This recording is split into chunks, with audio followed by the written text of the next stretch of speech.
Сегодня Новый год. Это, наверное, единственный праздник, который объединяет нашу часть света. Светский, семейный, добрый праздник. Когда мы едим мандарины и оливье, смотрим советскую алкокомедию про то, как человек сильно выпил в бане и перепутал Москву и Питер, наряжаем елки, проводим время с детьми или с родителями, или с бабушками и дедушками. У меня был план сделать другое поздравление. Но в последние дни были обстрелы сначала городов Украины, а потом Белгорода. Погибли люди, погибли дети. И я понимаю, что от этих тем хочется отвернуться и немного забыть о них, хотя бы пока праздник идет. Это нормальная реакция психики, ведь мы ничего не можем поделать с этим. Понимаю, что это поздравление, наверное, будет не в кассу немного.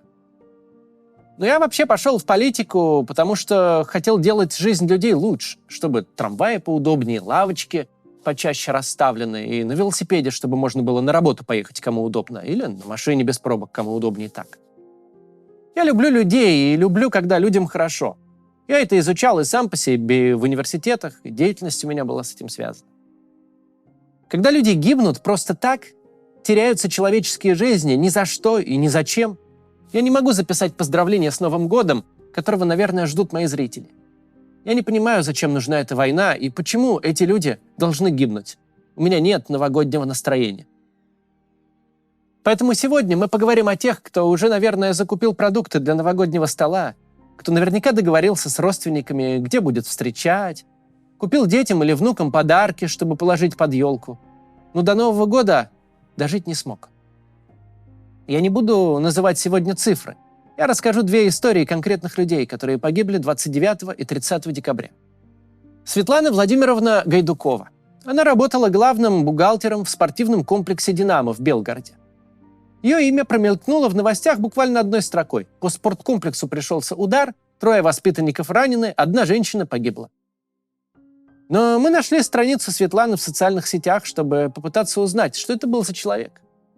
За скупым сообщением в СМИ скрывается целая судьба, в которой были работа и увлечения, семья и друзья, радости и печали. Наверняка Светлана, как и все мы, ждала праздника, но 24-й год для нее уже никогда не наступит. А всех тех, для кого она была дорогим человеком, вместо новогоднего чуда посетила непоправимое горе. Светлана Гайдукова родилась в одну из годовщин начала Великой Отечественной войны, 22 июня. Родом она из поселка Ракитное Белгородской области. Поселок городского типа находится всего в 20 километрах от границы с Украиной. По меркам 10-тысячного населенного пункта место очень ухоженное. Аккуратные дома, брусчатка и клумбы. Кто знает, может быть, именно с этих клумб и началась особая любовь Светланы к цветам. На заглавной фотографии Светлана запечатлена с большим букетом роз. А 30 июня этого года она выложила фотографии роз, которые вырастила сама. Под одним снимком Светлана написала: «Ах, красавица моя». Под другим вот такая подпись: «Мои красавицы после дождя». Вообще к своим цветам она относилась как к людям. Вот даже написала в 2021 году: «Розочка скучает без меня». У Светланы было 2 высших образования. В 90-е она окончила факультет горного дела и природопользования Белгородского государственного университета, а спустя 20 лет поступила на кафедру бухгалтерского учета и аудита в Белгородский технологический университет. У Светланы, судя по самым разным ее постам, была очень развита самоирония, она любила немного посмеяться над собой. Светлана шутила на тему того, что снова стала студенткой, но вместе с тем и гордилась этим, публиковала свою зачетку, фотографировалась с выпускной работой. И, конечно же, со своим дипломом. Светлана очень любила своих родных и близких. Мужа, с которым прожила 27 лет. На последний день бухгалтера он как раз подарил Светлане розы, которые ей так нравились. Она искренне гордилась сыном, который научился водить машину, и своими родителями, которые в этом году отпраздновали золотую свадьбу. Страшно представить, что они сейчас чувствуют.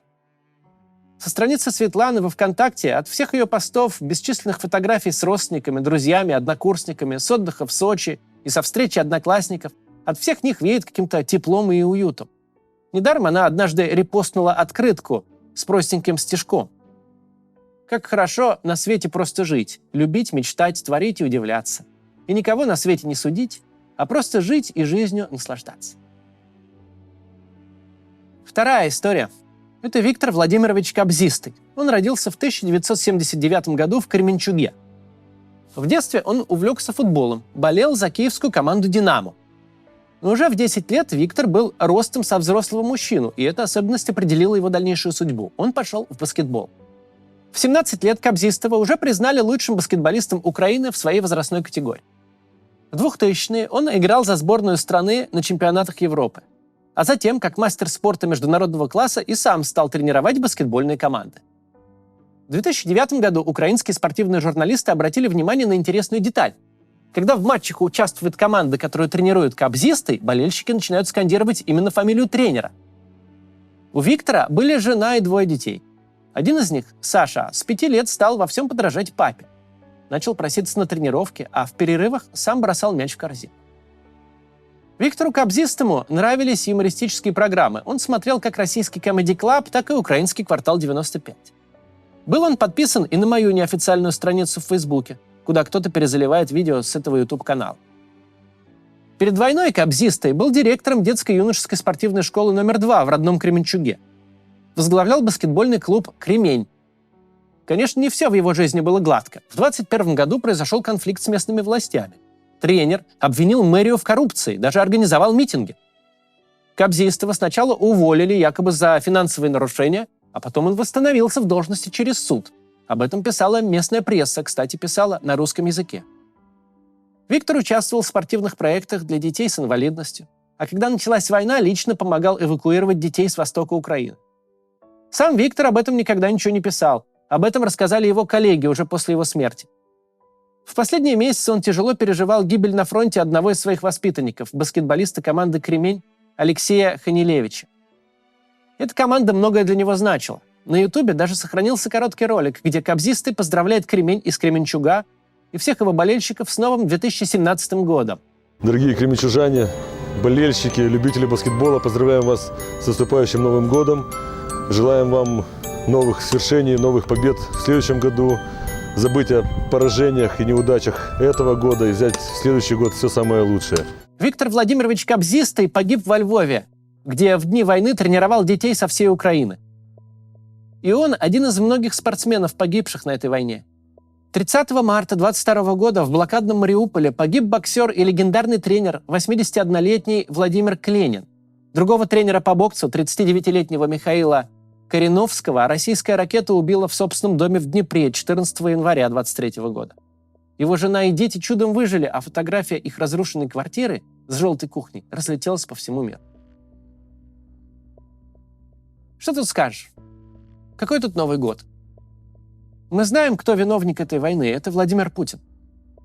В России и в Украине была мирная жизнь до того, как Путин решил поиграть в геополитику. Но не об этом сегодня хочется говорить. Какие бы ни были причины у этой войны, и кто бы ни был в ней виноват, заканчивается 2-й ее год. Люди гибнут. Конца и края не видно. Победы в ней не будет ни у одной из сторон. В ней будут только проигравшие, и число проигрывающих будет множиться постоянно.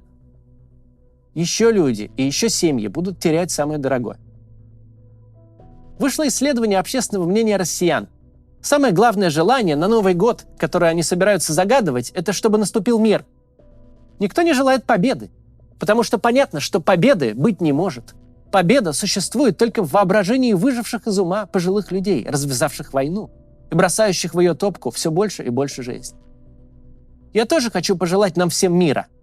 Но мир этот может быть достигнут только если мы, россияне, добьемся того, чтобы в России сменилась власть. В 2024 году, в 2025 или когда получится.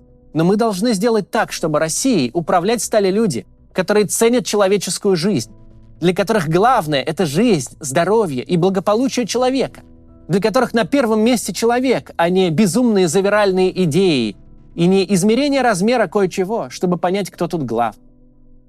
Добрые, адекватные люди нам нужны у власти, а не те, кто живет в логике дворовых драк и разжигает ненависть между нами и нашими соседями, или вообще между нами и нашими согражданами. Наш патриотизм – это совсем не поддержка мудачья в их стремлении захватить кусок чужой территории. Наш патриотизм – это любовь к нашей стране и людям, которые в ней живут. Давайте с этим и пойдем в Новый год. Россия будет свободной. С Новым годом! Обращение получилось грустное, но сегодня все-таки Новый год, и я хочу поставить песню Шевчука. Она мне очень нравится.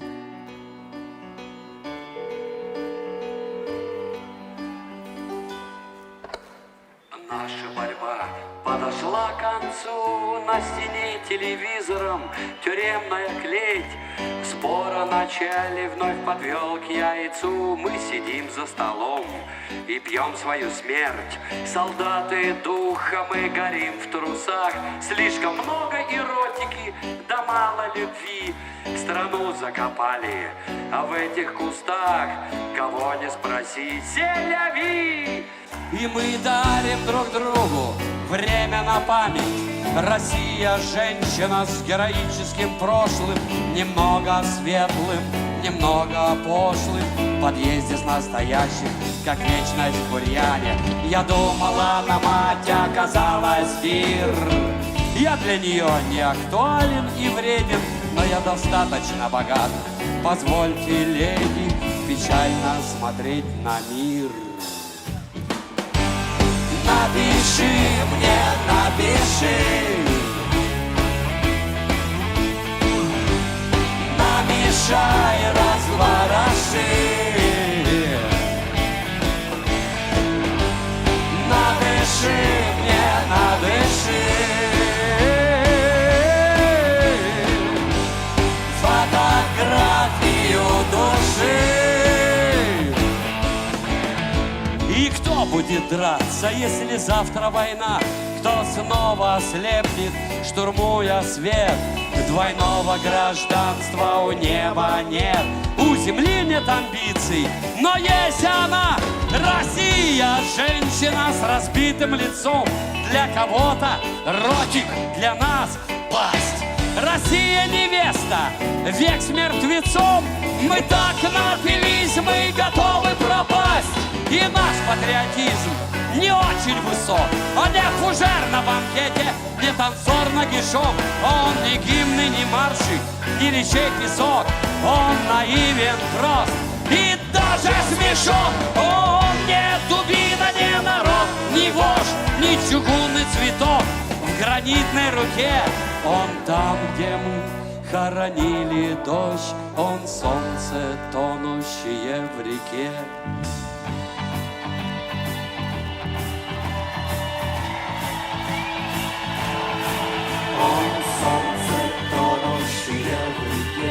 Наш патриотизм,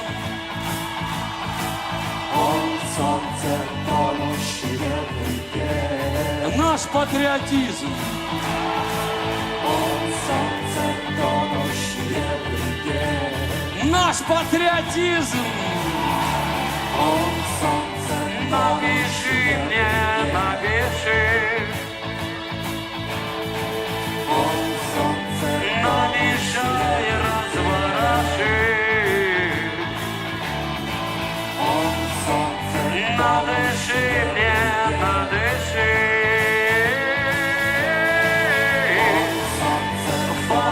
Фотографию души.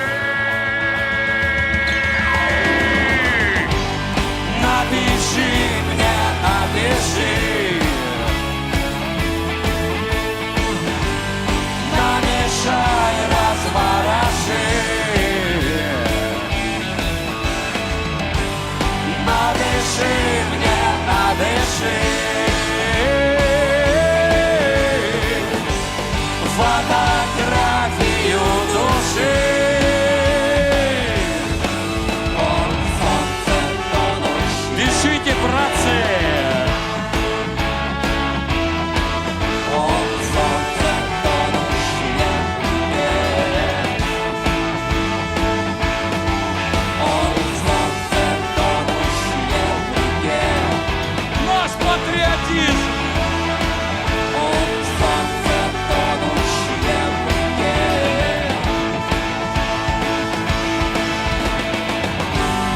Напиши мне, напиши. Намешай, развороши. Напиши мне, напиши